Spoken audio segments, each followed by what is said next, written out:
The early spring sun filtered through the tall pines of North Cascades National Park in Washington. Snow still clung to the shadows, but the forest was waking. A pair of crows burst from a branch as a rustle in the underbrush betrayed the presence of something large and breathing. Ember was a mother bear, a massive cinnamon-hued grizzly with thick fur and sharp, observant eyes. She had just emerged from her winter den, her two cubs clambering beside her like clumsy shadows.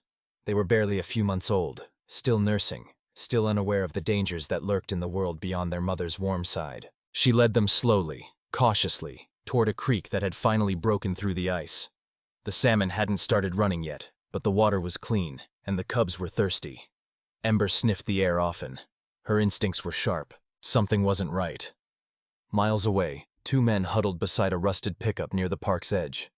Doug Kramer had lived in the Pacific Northwest all his life. He'd grown up hunting, but this was different. This was business. And beside him, crouched low and adjusting the settings on a tranquilizer rifle, was Reese Jennings, quieter, leaner, and meaner. "She's got cubs," Reese muttered, adjusting the scope. "We bag her, the cubs fetch more with her in the lot." Doug grunted. One mother grizzly, easy money. They knew the trail. They had set out salt licks along the edges of clearings where game cameras had picked up the bear's prints. They even placed apple peels near the creek, the kind of scent a hungry bear emerging from hibernation couldn't resist. What they didn't know was that one of their cameras had been tampered with, by someone watching them. In a small ranger station on the south edge of the park, Lauren McKay clicked through footage on her aging computer monitor. She was 33, fiercely protective of the wildlife she'd studied since college, and she didn't like what she was seeing. New tire tracks in the restricted area, motion alerts. Her jaw clenched. She grabbed her phone and called Chris Davison, a volunteer with Cascade Wildlife Watch. "Chris, I think they're back," she said. "The poachers." Chris swore under his breath. "Grizzlies? Looks like it. I've got prints, fresh ones, and camera tampering. I'm heading out. I'll meet you at the ridge. Bring tranquilizers just in case." Lauren's heart sank. Every year it seemed like the poachers came earlier. With bear populations dwindling in the wild and private buyers overseas offering thousands for rare live specimens, especially females, they'd become bold. That evening, Ember and her cubs came across a clearing dotted with sweet-smelling scraps. Hunger dulled her instincts. She stepped in cautiously, the cubs at her heels. Then, a sharp crack, and a sudden sting in her flank. Panic flared. She roared and tried to stand tall, but her limbs betrayed her. She staggered. The cubs squealed, running in circles around her. The trees blurred, and the world collapsed beneath her with a thud.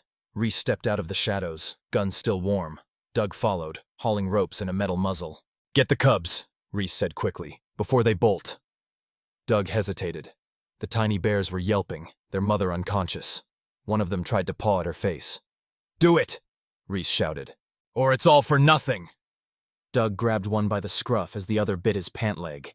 He kicked it away. Both cubs were screaming now. Ember moaned faintly, already slipping deep into drug-induced paralysis. They hauled the family into a steel crate at the back of their truck and disappeared into the night. By the time Lauren and Chris reached the clearing, it was empty. But the signs were everywhere. Disturbed earth, bear tracks, tire treads. There was a dart on the ground, still oozing its chemical payload. "Damn it," Chris whispered. "They got her." Lauren nodded grimly. "They have the cubs, too." For a moment, neither of them spoke. Then Lauren's eyes hardened. "They can't have gone far. Let's track the route. We call in the Fish and Wildlife guys now. We do this by the book." But the forest was vast. By dawn, the trail was fading. And somewhere on a deserted logging road, a bear named Ember was lying unconscious in a cage, far from the only place she'd ever called home. The early morning fog clung low to the mountain roads as Doug and Reese drove with their grim cargo bouncing in the back of the truck. The narrow forest trail hadn't seen traffic in months. It was a shortcut only old poachers like Doug remembered from hunting days long gone. The steel cage rattled every time they hit a rut, and Ember's groggy moans came from within like distant thunder. "Careful," Reese snapped, glancing in the side mirror. "You jostle her too much, she'll wake up in a frenzy." Doug sneered. "Relax. The dosage will hold. I've tranquilized bigger bears than her and lived to tell the tale." Reese didn't answer. His mind was elsewhere, on the deal. A collector based in Alaska, known only through online pseudonyms and encrypted chats, was willing to pay $50,000 for a female grizzly with cubs. "Breeding stock," he'd said casually. Send her by crate to Anchorage. I'll handle the rest. What happened to the bears after that? Reese didn't care to imagine. But the money, enough to erase debt, leave the state, start clean, kept him moving. Doug pulled the truck off the main trail behind a long-abandoned ranger station. The roof had collapsed, the radio tower rusted to dust, but the underground root cellar still stood. The place was remote, hidden by thick trees, and more importantly, it had no signal. Help me get her inside, Doug grunted. She's waking up. Sure enough, Ember's eyes fluttered open. Her vision was still blurry, but instinct kicked in hard. Her limbs flailed, her muzzle clanged against the bars, and she let out a low, terrifying growl that echoed through the trees. Get the muzzle on her, now! Reese yelled. Doug fumbled, struggling to snap the heavy straps around her face.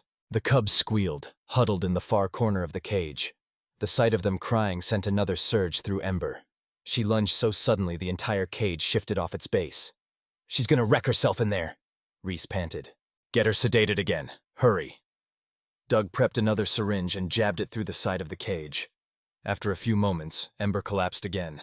The fear never left her eyes, even as they closed. Back at the ranger station, Lauren and Chris were fighting against time. The poachers had vanished, and the scent trail had grown cold. But Lauren had a hunch, and years of maps and patrol logs to rely on. There used to be a station up on Slate Ridge, she said, pointing to a spot on a weathered topographic map. Closed down after the funding cuts. No cameras, no foot patrols in over 5 years. Chris looked doubtful. You think they'd hide a grizzly up there? I think I wouldn't put anything past them. It's off-grid, which makes it perfect. Lauren's truck roared to life. I'll take the trailhead near Pine Gulch. You circle from the north. If I'm right, we'll trap them before they move her out. Chris gave her a long look. Be careful, all right? She nodded and sped off, dust kicking up behind her tires. Inside the bunker, Reese made a call using a satellite phone. She's stable. The cubs are fine. When's the chopper? Midnight, said the voice on the other end. Clear a spot. 2 crates only. The mother and 1 cub. The other's not needed. Reese frowned. What do you mean? You paid for the set. Change of plans. Buyers aren't sentimental. Keep the strongest one. Dispose of the runt. He paused, then quietly replied. Understood. After the call ended, he stood staring at the small cub that had bitten Doug's pant leg. It was smaller, weaker, and had a distinct scar over one eye, likely from a branch or another cub's rough play. Doug came up behind him. What'd he say? They only want 2. Doug scowled. So what, we put the other down? No, Reese said slowly. We let nature take care of it. Drop it somewhere deep in the forest. It won't survive. Problem solved. Doug didn't answer. For the first time in years, he looked uneasy. Lauren parked her vehicle a mile from Slate Ridge. The rest she'd do on foot. Her boots sank slightly into the moss and wet leaves, but she moved fast. Her tranquilizer rifle bounced against her back with every step. As the slope grew steeper, her breath came quicker. But then she saw it. Tire tracks, fresh, cutting across the overgrown brush. She crouched, touching the mud. Not more than 12 hours old. She moved more cautiously now, ducking under fallen trees, eyes scanning the forest. Then she heard it. Metal clanging. Faint, but clear. Her heart pounded. Inside the cellar, Reese opened the cage slowly. He reached for the smaller cub and yanked it out by the scruff. It screeched and thrashed. Ember, still drowsy, moaned weakly and tried to rise. Her body wouldn't respond. Reese muttered, Sorry, kid. He closed the hatch and disappeared into the woods with the cub in a duffel bag. Doug leaned against the door, chain-smoking, his thoughts unreadable. Lauren spotted movement through the trees. A figure carrying something. She moved closer, rifle ready. When she was 30 feet away, she realized what she was seeing. The limp body of a bear cub in a bag. Freeze! She shouted. Reese dropped the bag and pulled a pistol from his coat. Lauren didn't hesitate. She fired. The dart hit him in the neck. He staggered, trying to lift the gun, but the sedative kicked in instantly. He collapsed beside the cub, twitching once, then going still. Lauren ran forward, checked the cub. It was breathing. Shaken, scared, but alive. She radioed, Chris, I've got one of them down in the cub. I think the others are at the bunker. Move in now. Doug heard the rustle of leaves before he saw Chris coming from the other side. He swore and reached for a crowbar, but Chris already had his dart gun up. "Don't," Chris warned. "It's over."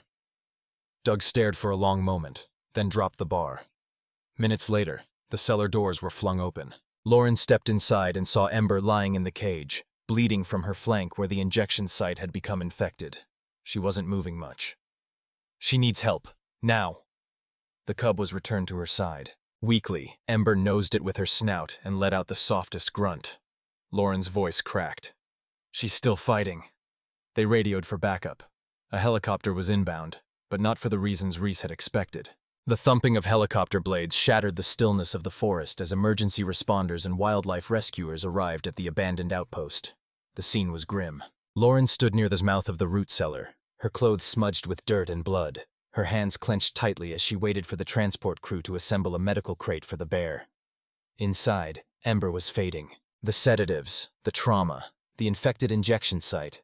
Her pulse was irregular, and her breathing shallow. Even her cubs, once frantic, now pressed silently against her, sensing the growing weight of despair. The stronger cub pawed at her fur, letting out small, helpless cries, while the runt remained curled up near her flank, its eyes closed.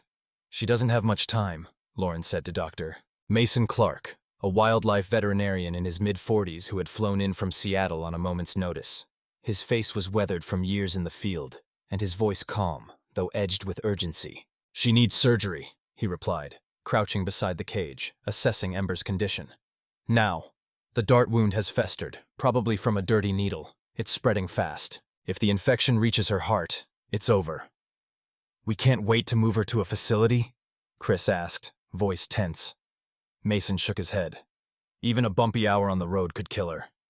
He turned to the volunteer team. "We set up here." Within minutes, the overgrown clearing was transformed. A pop-up tent went up. A folding surgical table was assembled under headlamps. Coolers of sterile tools, IV bags, oxygen tanks, and antibiotics were laid out. Lauren helped gently load Ember onto the table. They used blankets as makeshift slings and padded the surface as best they could. The mother bear didn't resist. She barely moved at all, her body limp except for the faint rise and fall of her chest. Mason inserted an IV into her front leg, connecting fluids and mild anesthesia. He sterilized the site around the abscess, swollen, discolored, and oozing, and made the first incision. Time seemed to stop. The tent was silent, except for the beeping of a portable monitor and Mason's steady instructions. Chris held a light above the wound. Lauren stood beside the cubs, calming them with soft murmurs they couldn't understand, but that somehow soothed them anyway. "She's tougher than she looks," Mason said. "I've seen bears come back from worse. If she makes it through this, she'll live." Lauren swallowed hard. "She has to." An hour later, the infection was drained, the tissue cleaned, the wound stitched and disinfected. Mason placed an antibiotic patch over the site and wrapped it in gauze. He injected Ember with a low dose of painkillers and stepped back, wiping his brow. "She'll need rest, days at least, but we've bought her a chance." They moved her to a larger transport crate lined with straw and thermal blankets. The cubs were gently placed inside beside her, one snuggled under her front leg. The other, still weak, buried itself against her chest and closed its eyes. Chris secured the crate doors while Lauren made the final radio call. "We need clearance at Rainier Wildlife Rehabilitation Center. She'll arrive in under an hour. Tell them to prep isolation and a full medical watch. She's stabilized but critical." Rainier Wildlife Rehabilitation Center sat nestled in the foothills of the Cascade Range. Built from donations and decades of advocacy, it was one of the few places in the Pacific Northwest equipped to handle large predators and trauma. The staff was waiting when the helicopter touched down on the landing pad behind the main building. Ember was rushed into the isolation wing. Her vitals were checked, fluids replenished, and antibiotics administered around the clock. The cubs were moved to a special heated enclosure within view of her cage, where they could still see and smell their mother. Days passed. Ember didn't stir. Lauren visited twice a day. She brought fresh twigs from the forest, pieces of salmon, and recordings of forest sounds she'd made over the years. Creaks, birds, even distant growls of other bears. Mason said they might help stimulate memory, bring her back. One night, as rain hammered the roof and wind howled outside, Ember's paw twitched. Then again. A nurse called Mason, who raced in with Lauren close behind. "She's coming around," he said, breathless. Her eyes blinked open. They were glassy, confused, but aware. Slowly, she raised her head, then dropped it again with a grunt of exhaustion. But it was enough. The monitors showed improvement. Her pulse steadied. Her breathing deepened. Life had taken root again. Lauren leaned over the barrier, tears in her eyes. "You're okay, girl," she whispered. "You're safe now." Over the next week, Ember regained strength. She began eating small portions, then larger ones. Her wound healed cleanly. Her coat slowly regained its sheen. The cubs, meanwhile, thrived under the care of trained wildlife staff. They were fed formula with honey and berries, given climbing posts, and encouraged to stay active. Mason kept watch on the bond between mother and cubs. When Ember was strong enough to stand, the team allowed them back into the same enclosure. The reunion was quiet and fierce. The cubs rushed to her, squealing, licking her face. She nuzzled them both, wrapping her massive forelimbs around them protectively. For hours, they lay together in the corner of the pen, a silent knot of fur and warmth. Lauren stood outside the glass, smiling. The case against Reese Jennings and Doug Kramer moved fast. With evidence seized from the bunker, including encrypted messages, weapons, and wildlife trafficking equipment, the charges stacked high. Reese, still recovering from the dart wound, remained bitter and uncooperative. Doug, however, cracked. "I didn't want to hurt them," he said during interrogation. "I just didn't know how to get out. I owed people." The judge denied bail for both. The media caught on quickly. "Mother Bear saved from trafficking ring," read the headline on the Seattle Times. News outlets ran photos of Ember and her cubs recovering, while animal rights groups launched fresh campaigns to strengthen anti-poaching laws across the Pacific Northwest. But Lauren kept her head down. The fight wasn't over yet. The question still remained. What future awaited Ember now? Releasing a traumatized bear with cubs back into the wild was not a decision taken lightly. Risks abounded. Territorial disputes, lack of food, human conflict. But keeping her in captivity would violate everything Lauren stood for. "She belongs out there," Lauren told Mason during one late-night conversation in the observation room. "She does," he agreed. "But we'll need the perfect place. Somewhere protected. Somewhere she'll never see humans again unless she chooses to." Lauren already knew the place. 6 weeks after the operation, the spring rains had softened into a steady mist, and wildflowers began to bloom along the Pacific slopes. At Rainier Wildlife Rehabilitation Center, Ember paced her enclosure slowly, her gait still careful but confident. The cubs played around her feet, tumbling over each other and gnawing at sticks, oblivious to the world that had nearly destroyed their lives. Lauren stood just outside the reinforced glass, arms folded across her chest. She had memorized every detail of their behavior, the way Ember guarded the smaller cub, how she always scanned the air before letting them roam even a few feet away, how she refused food until her young had eaten. "She's ready," Mason said, stepping beside her. Lauren nodded. "So are they." Mason opened a folder in his hands. "The best option we've got is Bear Haven Reserve. 200 square miles of federal protection, closed to the public. Surveillance, fencing, ranger stations. No human settlement within 10 miles of the boundary." "I've heard of it," Lauren said. "Used to be controversial. Some environmental groups said it was too artificial." "It's the best shot we've got," Mason said simply. "There's an isolated valley on the south side with streams, dense forest, and a salmon run. No other dominant females currently tracked in the area. If we airdrop them in, she'll have room to adapt." Lauren was silent for a long moment. "Let's do it." Preparation for the release took 10 days. Ember was tranquilized once more. Not a full dose, just enough to keep her calm. The cubs were handled gently, placed into padded containers designed to minimize stress. The transport helicopter had been retrofitted for wildlife deployment. No humans on board except the pilot and Lauren, who refused to let the bear go alone. As the chopper lifted off from the center's airfield, Lauren looked down at the steel buildings shrinking beneath them. She glanced back at the reinforced crate. Through the air holes, she saw Ember's golden brown eye looking straight at her. There was no fear this time, just something ancient and silent. Recognition. Trust. The flight took 40 minutes. Bear Haven unfolded beneath them like a kingdom untouched. Rolling ridges, deep canyons, river arteries snaking through towering red firs. Herds of elk roamed freely. Eagles circled high above. The helicopter hovered low over a clearing and slowly descended. The release team, already positioned on the ground, signaled the drop point. The pilot cut the engine. Lauren disembarked first. She helped lower the crates gently onto the mossy earth. Then the doors were opened. Ember stumbled out first, groggy but alert. Her nose twitched, ears perked. She turned in a slow circle, taking in the smells, the air, the light. Then she looked toward her cubs as they emerged, blinking into the forest like newborns again. Lauren watched from a distance, her heart racing. Ember turned to her briefly, gave a single huff of breath, and then led her cubs into the woods, disappearing silently into the green. The days that followed were filled with monitoring and quiet hope. Ember's collar, a lightweight GPS tracker, pinged twice a day. The signals showed she was moving steadily through the reserve's southern region, never straying far from water. Lauren checked the data daily. She and Mason built profiles of her range, diet, denning behavior. The cubs were growing. 1 week after the release, Ember had hunted and killed her first independent prey since leaving the rehab center, a young deer separated from its group. "She's adapting faster than we expected," Mason said during a staff meeting.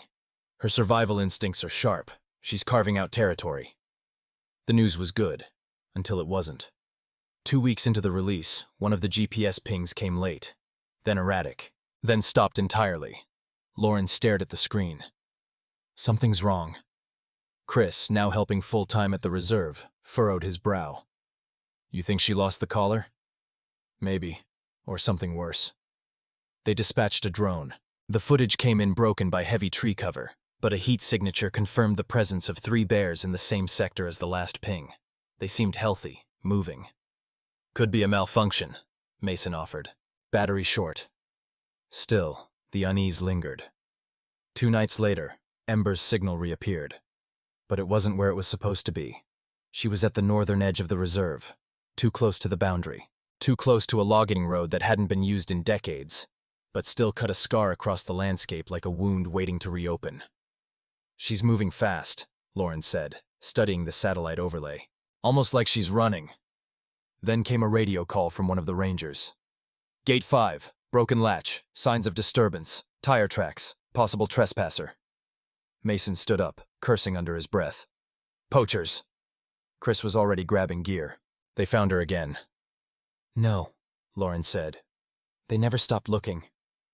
It had been nearly 2 months since the poaching case made headlines. Reese Jennings remained behind bars, but Doug Kramer had been released on bond pending trial. He'd gone silent, moved to a trailer park east of Olympia. Reporters lost interest.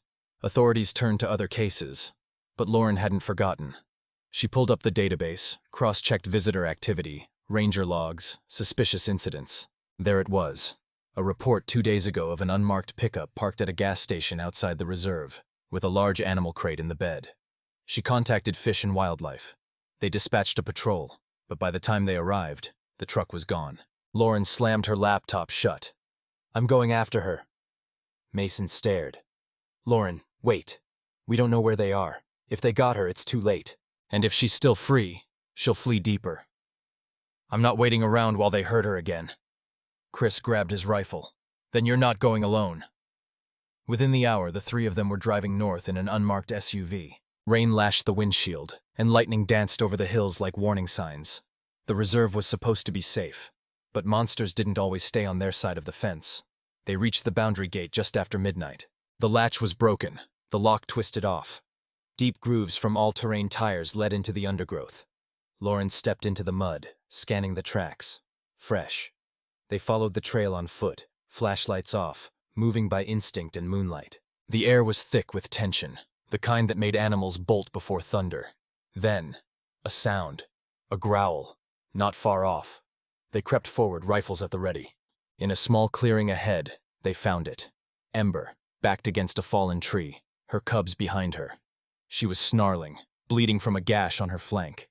Facing her were 2 men in camouflage, one holding a tranquilizer rifle, the other a snare loop. Doug Kramer. "Step away!" Lauren shouted. The men froze. Then Doug turned slowly, raising his hands. "You don't understand," he began. "I understand you're under arrest," Chris barked. "On the ground." The other man, a stranger, tried to run. Mason fired. A dart hit him squarely. He collapsed. Doug hesitated. Ember surged forward suddenly, roaring, and Doug dropped to his knees in surrender, tears in his eyes. "I never wanted this," he whispered. But the forest didn't care. The rain came down harder. The cubs trembled. And Ember, bruised and bleeding again, stood over her children, unbroken. Rain pelted the forest with cold, rhythmic violence as Lauren and Chris stood with weapons raised, eyes locked on Doug Kramer, who remained kneeling in the mud. His face was soaked, not just from the rain but from the tears streaming down his cheeks. Tears that looked like regret. But for Lauren, regret had come too late. Mason darted toward the fallen man in the moss, checking his vitals. Still breathing. He's not a pro. Probably didn't think the dart would knock him out that fast. Secure them, Lauren ordered. Now. Chris bound Doug's hands behind his back with zip ties while calling the ranger base on the radio. We've got 2 suspects at Gate 5, 1 sedated, 1 in custody. Repeat, high-value wildlife incident, immediate transport and medevac needed. Lauren turned her attention to Ember. The mother bear was wounded, again. A deep laceration ran along her left side, where it looked like she'd been hit by a snare that tore loose when she broke free. Her breathing was ragged, and her massive body trembled with pain and exhaustion. Despite that, she stayed standing, growling low with every breath. The cubs huddled behind her, wide-eyed and shaking. Lauren slowly holstered her dart rifle and stepped forward, palms up. "Easy, girl," she murmured. "It's me, Lauren." Ember's golden brown eyes narrowed. Her snarl faded, just slightly. Mason approached carefully with a tranquilizer. "She's in shock. This time we go light. No full sedation unless absolutely necessary." But Ember suddenly collapsed on her own, her legs folding underneath her. She let out a weak moan and lay on her side, flanks rising and falling fast. Lauren rushed to her. "She's crashing." Mason didn't hesitate. He injected a combination of antibiotics, a coagulant, and an anti-shock stimulant into her haunch. Then he knelt beside her, hands pressing gauze against the bleeding gash. "I need a med team here, Stat," Chris barked into the radio. "She's down, bleeding. It's bad." The ranger medics arrived 20 minutes later in a modified ATV ambulance. Ember was lifted onto a stretcher with 4 men guiding each corner, while the cubs, too terrified to resist, were placed gently into padded crates beside her. They cried softly, not understanding that this chaos was another step towards safety. Doug Kramer was loaded into a separate vehicle. His eyes never left Ember as she was carried away. "Tell them," he muttered to Chris. "Tell the court. I stopped him. I didn't shoot her." Chris didn't answer. At the reserve's emergency shelter, Ember was taken into a heated enclosure with surgical lighting. Mason worked for 3 hours, carefully stitching the torn muscle, flushing the wound, and stabilizing her blood pressure with a fresh IV. Lauren waited outside the window the entire time, drenched and muddy, refusing to leave. When Mason finally emerged, she stood up at once. "She's stable," he said. "Again, barely." Lauren ran a hand through her wet hair, exhaling. "This is twice we've pulled her back from the edge." "Even wild things have limits," Mason said gently. "She's strong, but that kind of trauma, it leaves scars that don't show up in X-rays." Lauren looked through the window. Ember lay still, her cubs curled beside her again, like before. But this time the room was warmer, the air quieter. The world felt slightly more forgiving. "I should have known they'd come back," she whispered. "I should have pushed harder to track Doug after the bail." Mason touched her shoulder. "We saved her, again. And this time we'll make sure no one touches her." The next morning, Ember woke and drank water on her own. She limped a few steps across the enclosure and nudged her cubs. Mason watched her carefully. "She's alert. Her temperature's stable. I say we give her a few weeks and reevaluate." Lauren disagreed. "No more weeks. She doesn't belong in walls. Not even safe ones. This cycle, rescue, recover, release, repeat, it's killing her." Chris chimed in. "Then what? She can't go back to Bear Haven. They breached it once. They'll do it again." "She needs a new place," Lauren said. "Somewhere truly off-grid. Somewhere no one knows. No roads, no cameras, no data logs to hack." Mason blinked. "You're talking about the Blackstone rewilding zone?" "It's never been done for predators," Chris said. "Only elk and birds." "Because it's the last place no one thinks to look," Lauren replied. "It's technically state land. No vehicle access, no flights, just mountain, pure wilderness." Mason raised an eyebrow. "You're suggesting dropping a wounded grizzly with 2 cubs into an unmonitored area no ranger has set foot in for years?" "Yes," Lauren said. "Because it's the only place left they'll never find her." It took 2 days to get approval. Even the state biologist signed off, on one condition: The GPS tracker had to be removed permanently. Ember would vanish from all systems. No signals, no records, no recovery plan. If she dies out there, the biologist warned, you won't know. I'll know, Lauren said. The final journey began at dawn. Ember was sedated only long enough for transport. Her cubs were placed beside her, and the trio was airlifted by cargo drone, an experimental unit loaned by the Department of Ecology. There were no roads to the drop zone, no landing strip, only a timed release. They hovered over a mountain ridge shrouded in clouds. A valley spread below like a secret held in stone.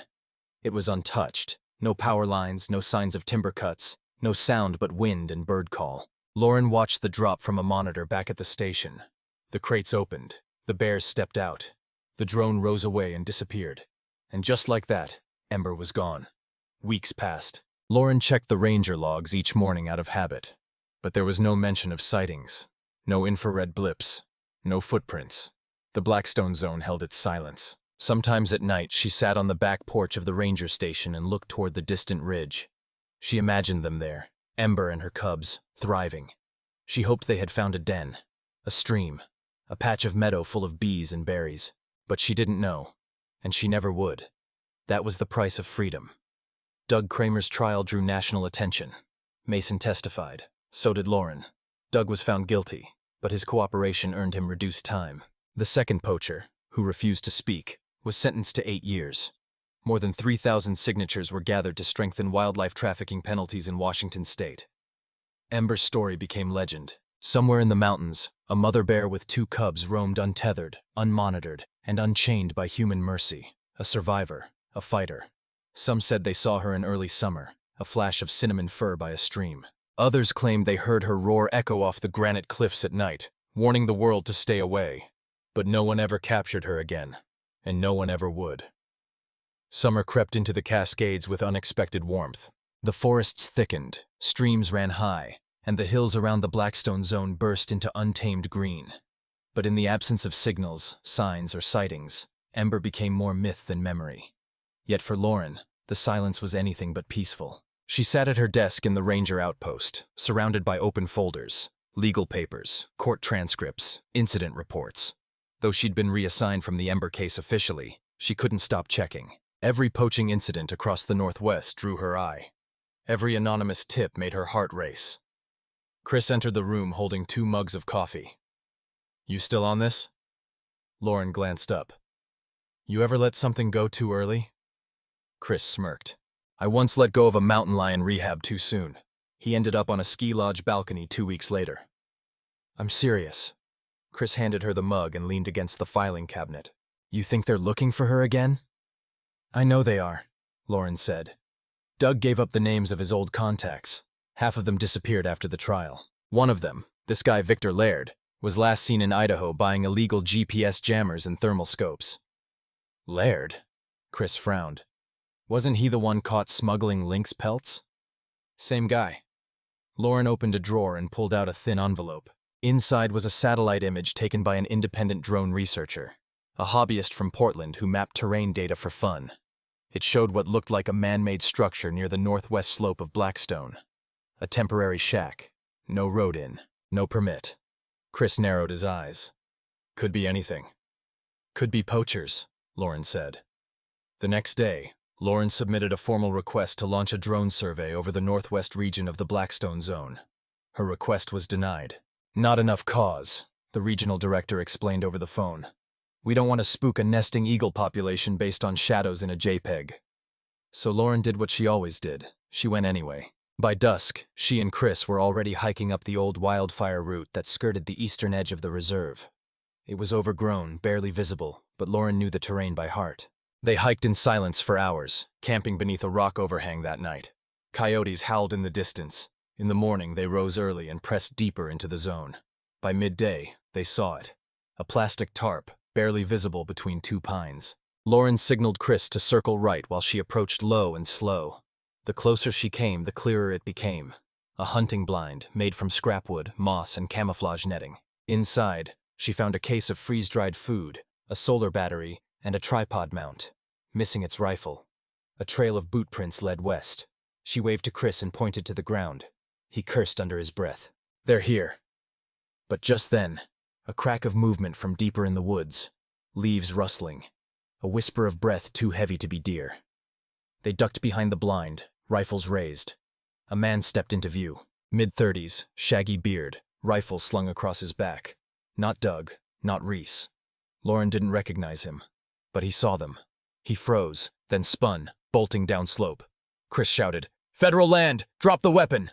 But the man kept running. Chris gave chase. Lauren followed, crashing through branches and mud. They chased him nearly a mile before he skidded and fell in a creek bed. Chris tackled him in 2 strides, wrestling the rifle away and forcing him to the ground. The man spat mud, cursing. "I'm not hunting anything." "Then what are you doing with this?" Lauren demanded, yanking the pack off his shoulders. Inside, jerky, a camera, and a small tracking tablet with heat signature overlays. Lauren held up the tablet. The screen was still active.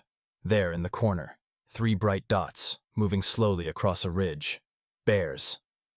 "You're tracking her," Lauren said. "She's worth 10,000 easy," the man hissed. "You people think you can hide things, but nothing stays wild forever." Lauren's jaw clenched. "She does." They hauled him back to the ranger base and called in the feds. With the evidence on the tracker and the illegal weapon, charges were immediate. During the interrogation, the man gave up a name, Victor Laird. He was planning something bigger, something more than just one bear. "He's building a network," the man confessed. "Drones, night sensors. He wants a whole collection. Grizzlies, wolves, lynx. Sell them to exotics collectors who don't care if they die in a year. It's not about the animals. It's about control." Lauren left the room shaking. That night, she stood outside alone, staring at the mountain ridge beyond the trees.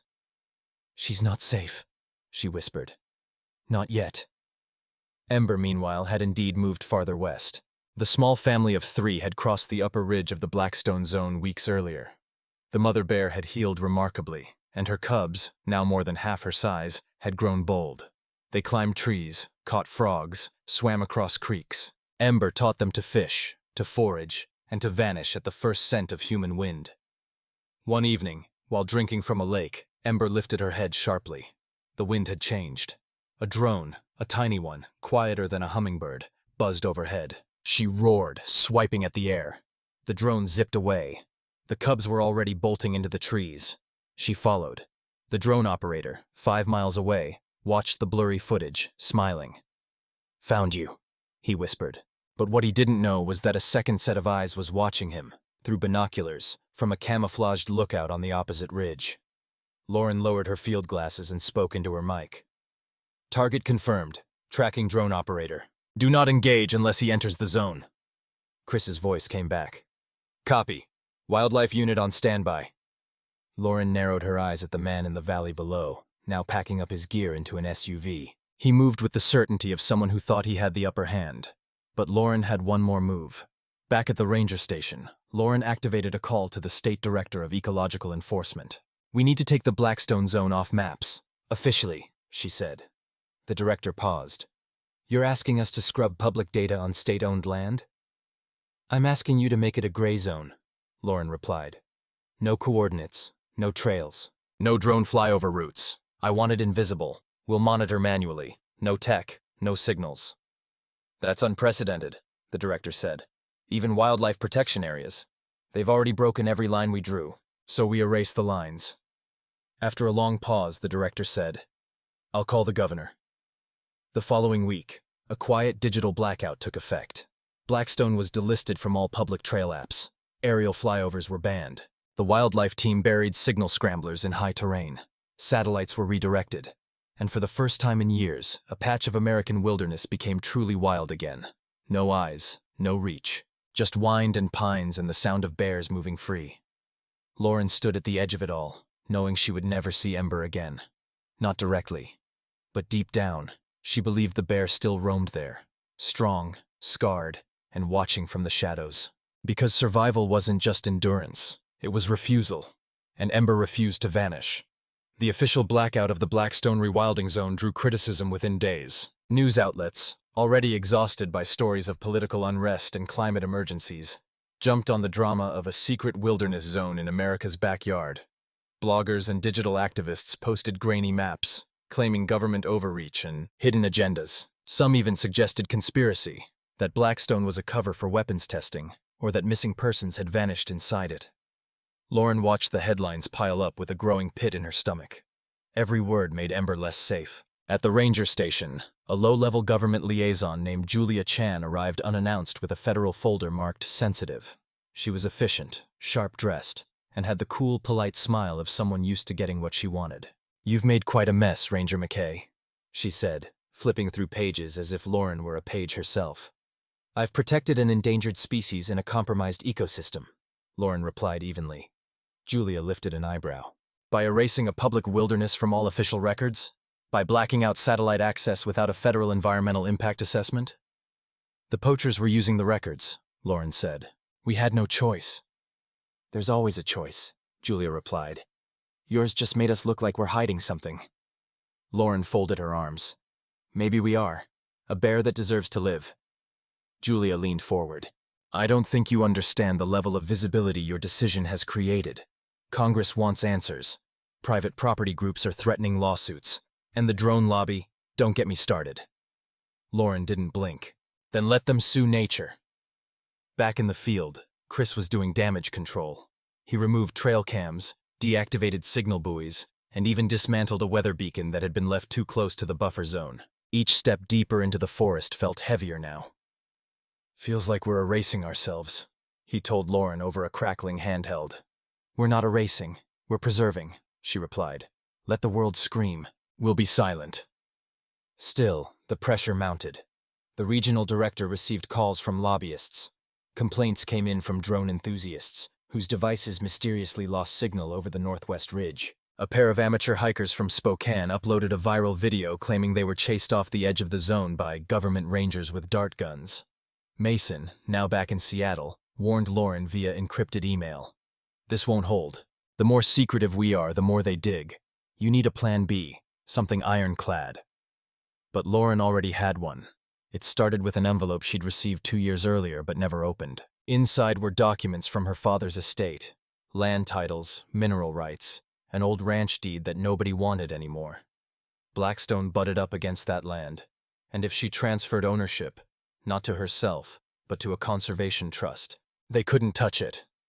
Within a week, Lauren drove to the state registry office and filed the deed transfer. The Blackstone Edge Wildlife Trust was born that same afternoon. She made Chris and Mason board members. Then she submitted a motion to federal land management to legally cede access to the surrounding parcels in exchange for permanent conservation status.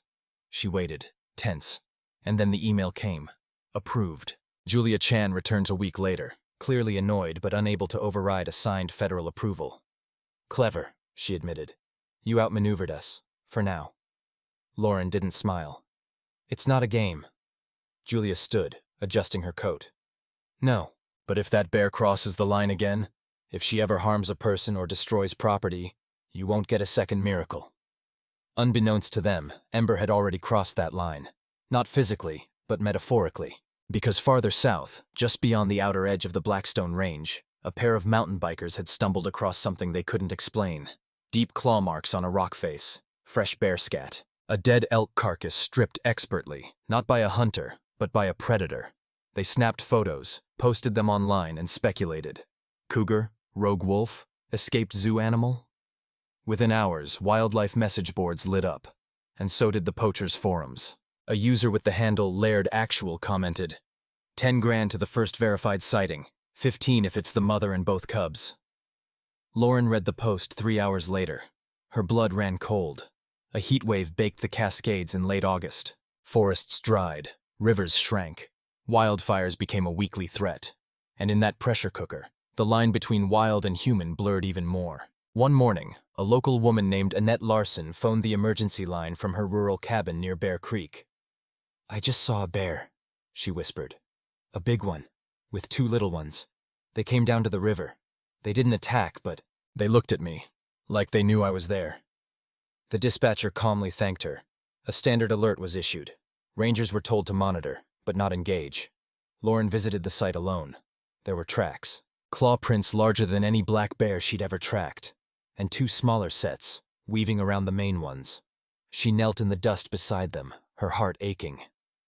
"They're getting too close," Chris said over the radio. "It's not safe." She's searching, Lauren said. For water, food. She's doing what she has to. Chris didn't answer, because in the background, another report came in. This one from a bow hunter, who swore he saw a golden bear with glowing eyes east of Crystal Pond. Lauren's worst fear was unfolding. They were being tracked, again. 3 days later, a drone passed over the Crystal Pond area. The operator wasn't official. He posted the footage to a private forum. A frame-by-frame breakdown showed the following. A patch of rust-colored fur near a stream. 2 cubs nearby. A scar along the flank of the adult bear, clearly visible. A date stamp. Coordinates. 23 minutes later, a message appeared in the same thread. En route. Lauren was still in her truck when the alert came from the digital monitoring bot she and Mason had built. New upload. Match. 96.7%. Ember. Her hands gripped the wheel. She gunned the engine toward Crystal Pond. It was happening again. Lauren's tires skidded over gravel as she veered off the main trail and into the brush, following a barely marked path toward Crystal Pond. Every second counted. Her truck's GPS screen glitched and went dark, scrambled intentionally by the zone's own interference system. But Lauren didn't need it. She had memorized the terrain. A chill ran through her despite the summer heat. This wasn't just a potential poaching. This was a breach of everything she had built. She'd made Ember a ghost, a symbol of survival. But ghosts could still be hunted. Miles ahead, Victor Laird crouched in the shade of a sugar pine tree, his long-range rifle balanced on a tripod. The camo wrap around the barrel shimmered faintly in the light. His drone had done its job. Tracked, confirmed, broadcast. Now it was time to collect. Next to him, a young man named Dylan, new muscle, eager and green, scanned the tree line with binoculars. "You sure it's the same one?" Dylan asked. Victor didn't look up. "Scar on the left flank. 2 cubs. That's our girl." "Thought we were taking her alive." Victor chuckled. "Not anymore. Too much attention. The buyer wants proof of kill now. Fur, skull, claws, the full set." Dylan hesitated. "Seems wrong. She's got cubs, man." Victor turned slowly. "So do cows. And pigs. You eat those, don't you?" Dylan said nothing. Victor adjusted the scope. Lauren moved through the underbrush on foot now, her dart rifle in hand.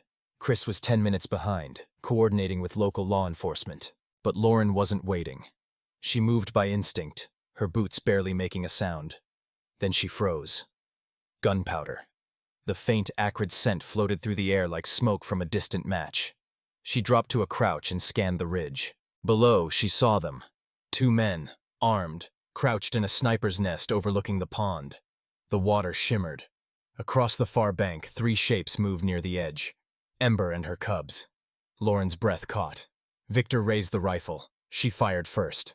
Her dart caught him in the shoulder, just as his finger tightened on the trigger.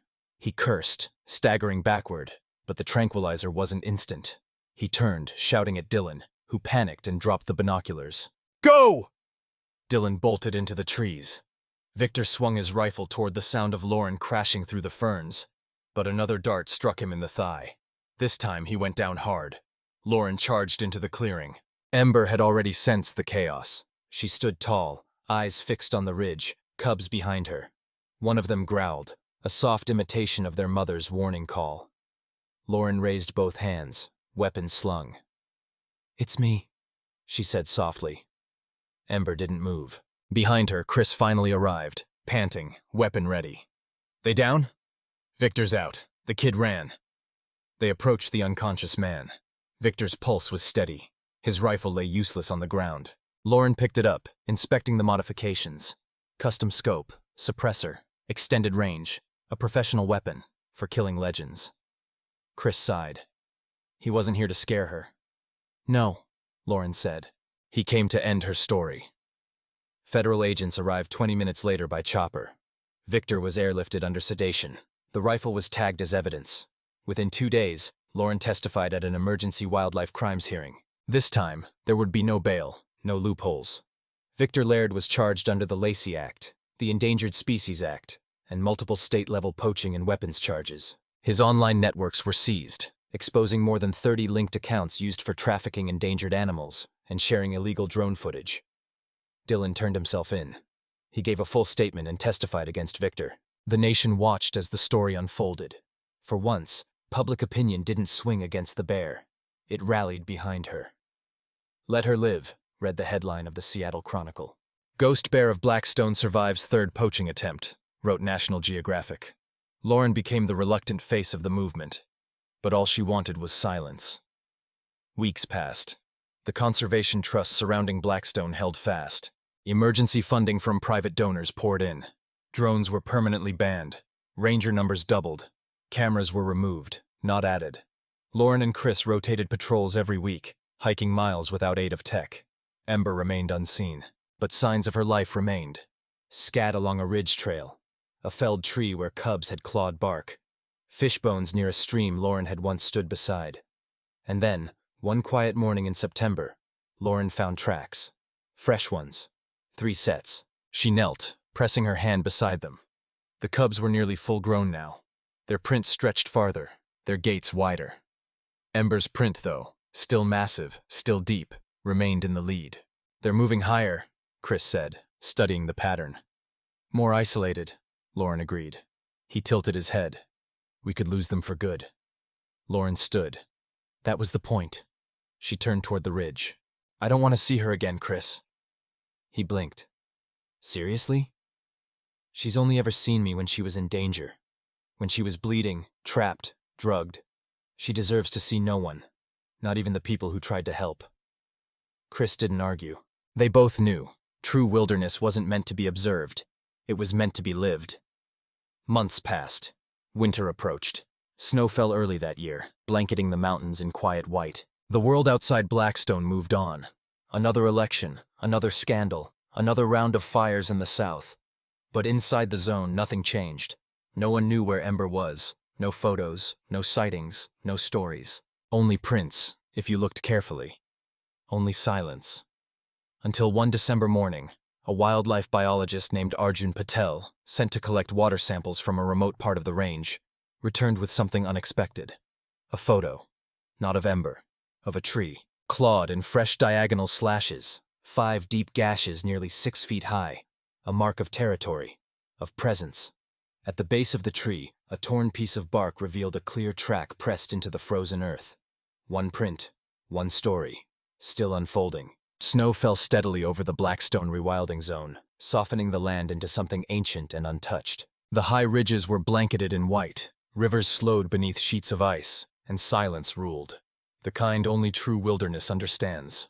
Most humans would have turned back weeks ago, but Lauren McKay was not most humans. She moved slowly through a ravine, her breath visible in the frigid air. Each footstep was calculated, sinking into the crust of snow, the layers beneath groaning faintly with her weight. Behind her, Chris followed at a distance, his rifle strapped tight against his back, not for hunting, but in case they weren't alone. "I hate hiking in snowshoes," he muttered into the radio. "We better be right about this."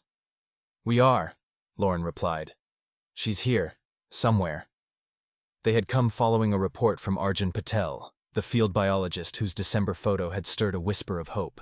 Not just the clawed tree or the single massive print, but another clue he'd found farther up the slope. Blood. Not fresh, but not old either.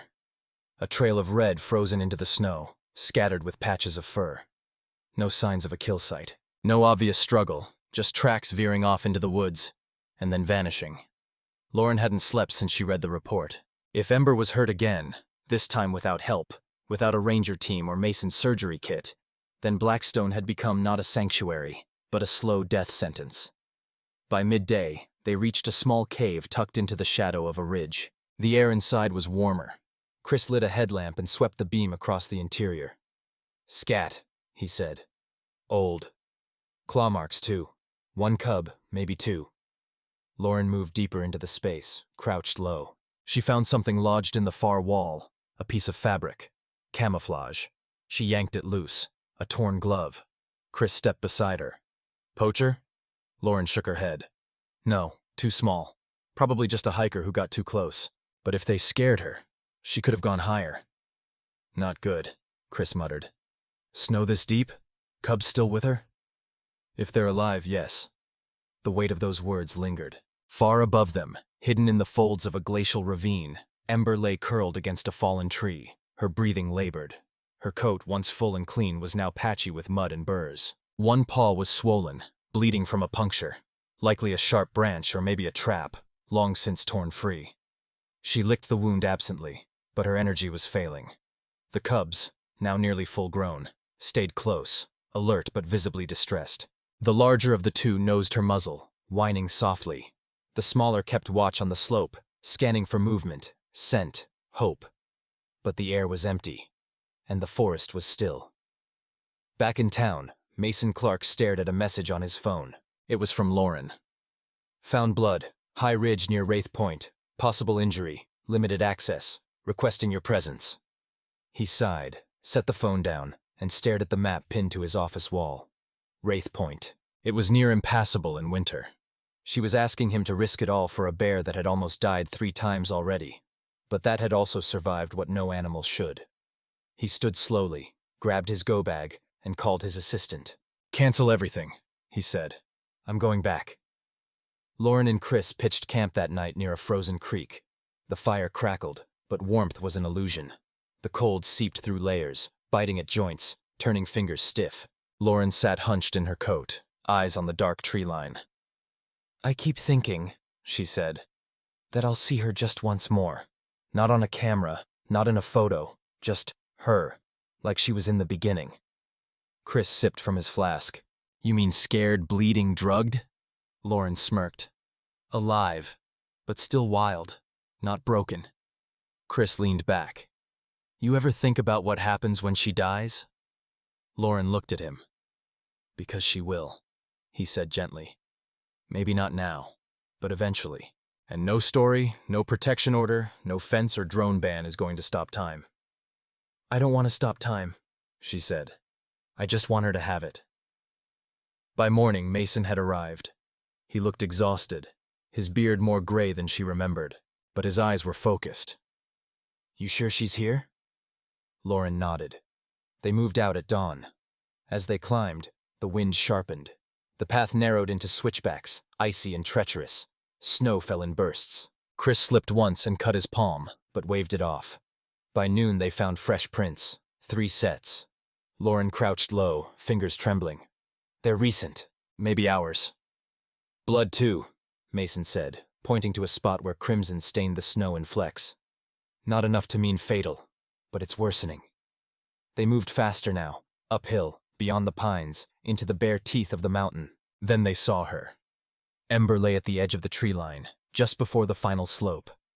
Her head was raised weakly, eyes narrowed at the approaching figures. She didn't growl. She didn't run. She just watched. The cubs stood before her, like sentinels. One let out a warning huff. Lauren raised her hands. "It's me." Mason moved slowly, pack at his side. "I have medicine. Food." He crouched 10 feet away, opened the thermal blanket, and scattered dried berries and meat. He didn't move closer, didn't force it. Ember didn't move for a long time. Then slowly she dragged herself forward. 1 step, 2. She collapsed at the edge of the blanket. Mason exhaled. Chris moved in to start a campfire. That night they stayed with her. She accepted fluids through a soaked rag Mason laid beside her mouth. Her paw was treated, disinfected. A low dose of painkiller was applied through a dart, carefully judged. The cubs remained close, still tense, but no longer afraid. And in the dark, for the first time in over a year, Lauren saw her truly rest. Not collapse, not sedation. Rest. "We can't keep doing this," Mason said the next morning, quietly, beside the fire. "I know," Lauren replied. "If she comes down again, if someone finds her, it won't be another court case. It'll be a bullet." "I know," she said again. They sat in silence. Then Mason said, "There's one place left. No trails, no name. Off-grid even from the Blackstone Project. I worked with a tribe years ago, north of here, near the Canada line. Their elders maintain a protected valley. Sacred ground. No machines, no noise, no human development. They've kept it hidden for generations." Lauren looked at him. "You think they'd take her?" "I think they'd understand her."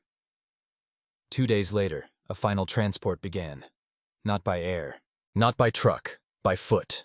A slow trek led by volunteers, rangers, and 3 tribal guides. No photos, no announcements, no coordinates, just a promise. To return something sacred to where the world could no longer reach it. And in the deep hush of the woods, as Ember limped slowly beside her cubs, the world fell silent one last time. The path northward was slow, deliberate, and utterly silent. The convoy moved through a corridor of ancient evergreens, trees that had never known the sound of chainsaws, valleys that had never echoed with the engines of drones or trucks. This was land that time had skipped, a fold in the map left untouched not by law, but by reverence. Ember walked at the front. Her steps were uneven, her injured paw wrapped carefully in moss and cloth, but her body moved with dignity. Behind her, the two nearly grown cubs flanked her like sentries, alert, proud, protective. Lauren followed at a respectful distance, alongside the three tribal guides. One of them, a man named Elijah Spotted Elk, walked with the easy confidence of someone who'd crossed this terrain hundreds of times.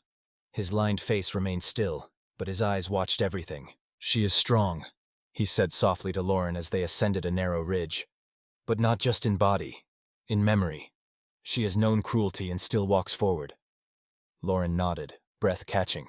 "She's taught us more than we ever gave her."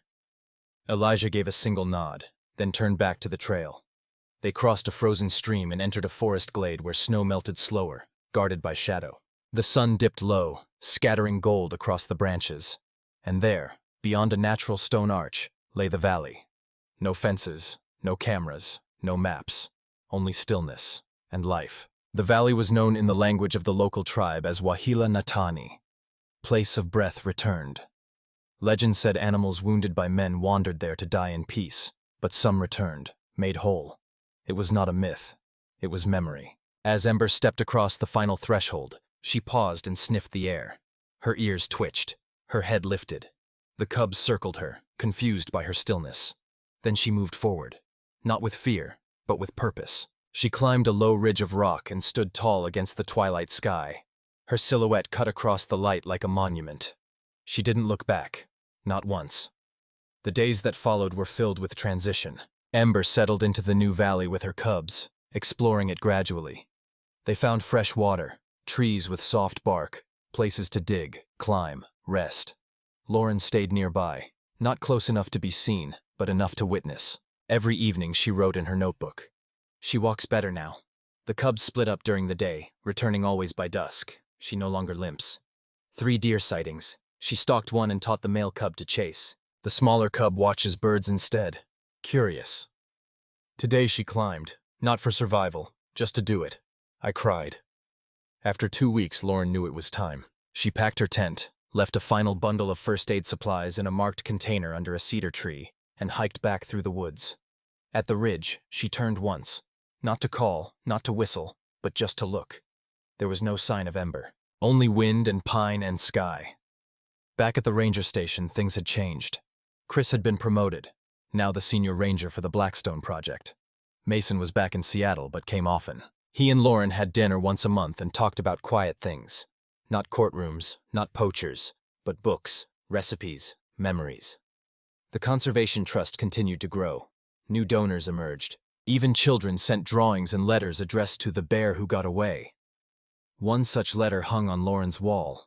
Written in careful block print by an 8-year-old named Sophie, it read, "Dear Ember, I hope you never see people again, except the nice ones. I hope you dream good dreams. I love you." Lauren read it every morning.